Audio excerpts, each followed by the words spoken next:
Bonjour cher public, internautes, étudiants et professionnels. La troisième vidéo sur le business plan va porter sur deux éléments clés. Quand est-ce qu'il faut élaborer le business plan et pourquoi, d'accord? Donc pourquoi il faut l'élaborer par rapport à ces deux contextes.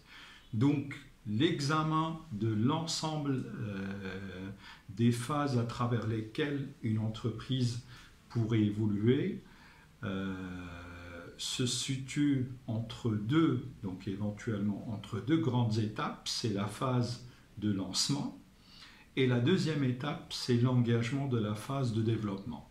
Donc dans la phase de création d'entreprise ou dans la phase de lancement, le business plan, on l'élabore pour trois bonnes raisons. D'abord, pour s'assurer de la viabilité du projet. Et ça, quelque part, on peut l'identifier à partir du moment où nous avons réussi à tracer un marché potentiel dans lequel l'entreprise pourra tirer profit de l'existence d'une clientèle. Deuxième chose, ça permet de s'assurer, aussi de la rentabilité du projet. Pourquoi? Parce que à travers l'utilisation des différents indicateurs ou critères ou techniques choix d'investissement, nous pouvons démontrer la rentabilité du projet ou non. Troisième bonne raison, c'est aussi pour convaincre les actionnaires d'investir dans ce projet et de souscrire à un projet qui leur permettra d'assurer le meilleur retour sur investissement. Quatrième et bonne raison, c'est que grâce à l'utilisation du business plan, je peux tenter d'obtenir des financements auprès soit du secteur bancaire, soit auprès des bailleurs de fonds, soit éventuellement auprès d'organismes internationaux. Donc ça, c'est ce que j'ai réussi à tracer par rapport à la phase de création. Donc je récapitule, phase de création, ça pourrait être un moyen pour s'assurer de la viabilité du projet, ça pourrait être aussi un moyen de s'assurer de la rentabilité du projet, ça pourrait être aussi utilisé pour convaincre les actionnaires et pour obtenir des financements.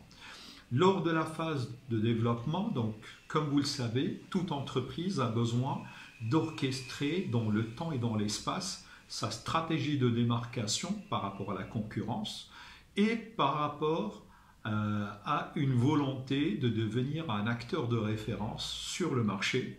Donc c'est pour cela que l'utilisation du business plan va être fortement conseillée dans les contextes suivants.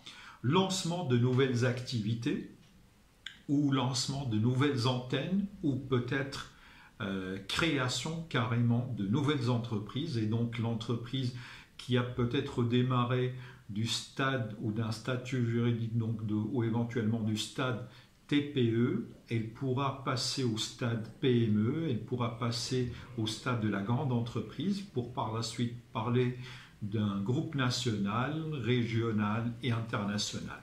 Donc une fois que nous arrivons au stade des groupes d'entreprises, éventuellement national, régional ou international, on va commencer à amorcer de nouvelles opérations qui pourraient être complexes. Donc là, je suis en train de parler de fusion-acquisition, simple, scission, donc, etc.